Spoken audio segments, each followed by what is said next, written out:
तो तकनीक, चूंकि ये तकनीक व्यक्तिपरक यानी सब्जेक्टिव टेक्नोलॉजी है, जिन तकनीकों का आप अभी इस्तेमाल कर रहे हैं वो बाहरी तकनीकें हैं।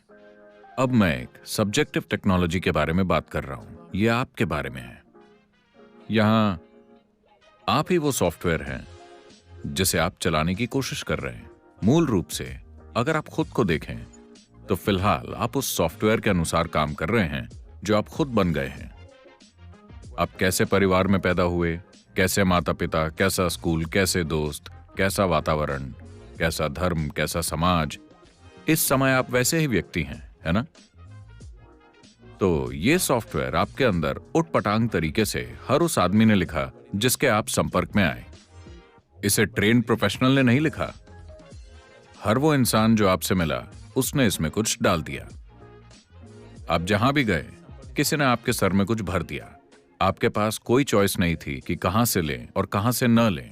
अगर आप कहें मुझे ये इंसान पसंद नहीं है, मुझे इससे कुछ नहीं लेना, तो आप दूसरों के मुकाबले उससे कहीं ज्यादा लेंगे। ये इसी तरह है। तो फिलहाल जिस तरह से आप सोचते हैं, महसूस करते हैं, समझते हैं और अपने जीवन में कोई काम करते हैं, वो आपके सॉफ्टवेयर के अनुसार है ना? हाँ, आपको समझना होगा कि आप जिस तरह अपने शरीर को हिलाते हैं वो भी आपके सॉफ्टवेयर के अनुसार है। इसकी पकड़ इतनी गहरी है। अगर कोई ऐसा व्यक्ति जिसे आप अच्छे से जानते हो, आपका करीबी परिचित, वो 1 मील दूर चल रहा है, आप उसका चेहरा नहीं देख सकते, लेकिन सिर्फ उसके हिलने के तरीके से आप जानते हैं कि वो ये व्यक्ति है ना? क्योंकि उसके शरीर के हिलने का तरीका वो सिर्फ वैसे ही हिलाता है जैसे उसका सॉफ्टवेयर लिखा गया है। But this software was written unconsciously.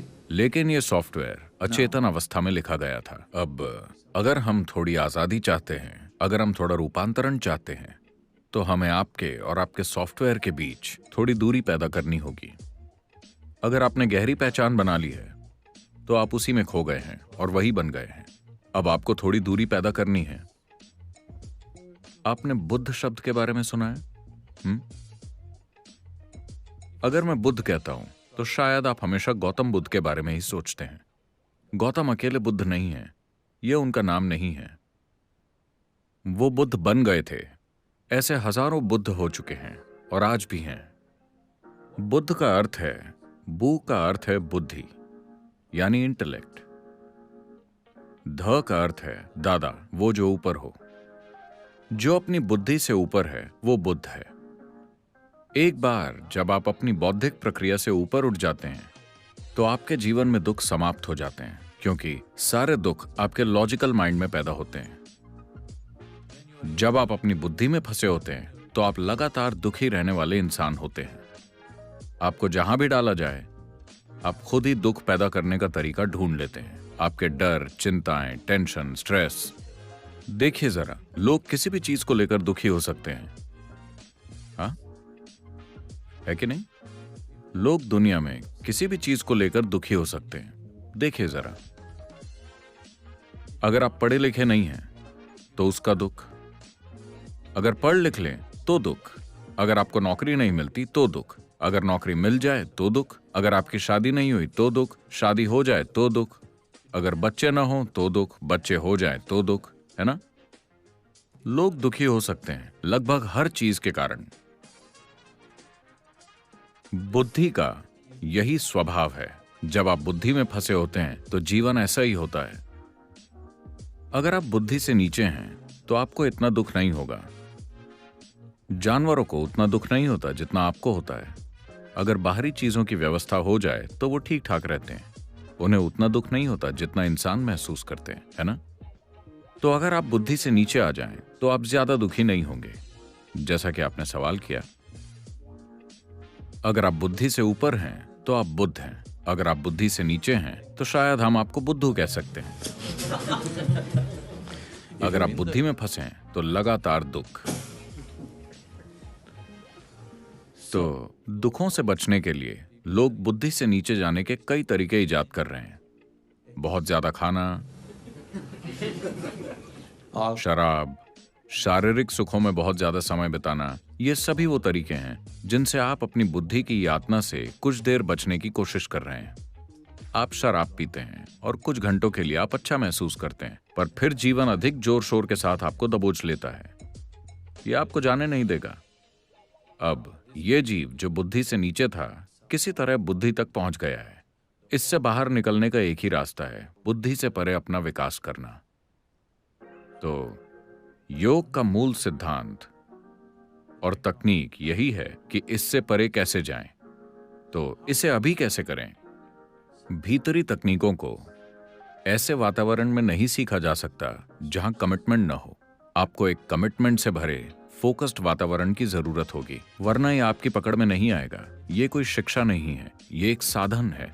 किसी साधन के इस्तेमाल से पहले आपको एक खास स्थिति में होना चाहिए। आप में एक स्तर का कमिटमेंट होना चाहिए, एक स्तर की ग्रहणशीलता होनी चाहिए, वरना यह काम नहीं करेगा। क्योंकि देखिए, अगर आप एक केमिस्ट्री लैब में जाते हैं, आप दो केमिकल्स लेते हैं, अगर आप उन्हें मिलाते हैं तो कुछ होता है। लेकिन अगर आप उन्हें मिलाने के लिए तैयार नहीं हैं, अगर आप यहां बैठकर बस सोचते रहेंगे कि इससे क्या होगा, उससे क्या होगा, आप बस सभी गलत निष्कर्षों पर पहुंचेंगे। जब तक आप मिलाते नहीं, हो सकता है ये आपके चेहरे पर फट जाए, लेकिन जब तक आप मिलाते नहीं, आपको इसके बारे में पता नहीं चलेगा। लेकिन अब आप ही केमिकल हैं, आप ही केमिस्ट हैं और आप ही एक्सपेरिमेंट हैं। सब कुछ आप हैं। अब आपको एक अलग तरह की लेबोरेटरी की जरूरत है, वरना यह काम नहीं करेगा। अगर ये बाहरी होता तो हम सिर्फ एक किताब लिखकर आपको दे सकते थे, लेकिन चूंकि ये भीतरी है, हमें आपको स्टेप बाय स्टेप ले जाना होगा, क्योंकि ये बोध और अनुभव का एक पूरी तरह से अलग आयाम है। लेकिन क्या ये मेरे लिए संभव है? ये हर इंसान के लिए संभव है।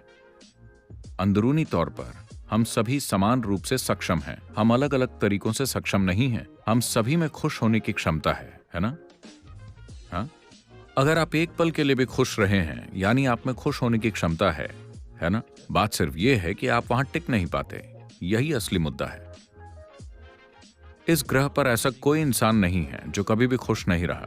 हर इंसान कभी ना कभी खुश रहा है, यानी कि उसके पास खुश होने की क्षमता है, बस वो वहां टिक नहीं पाता।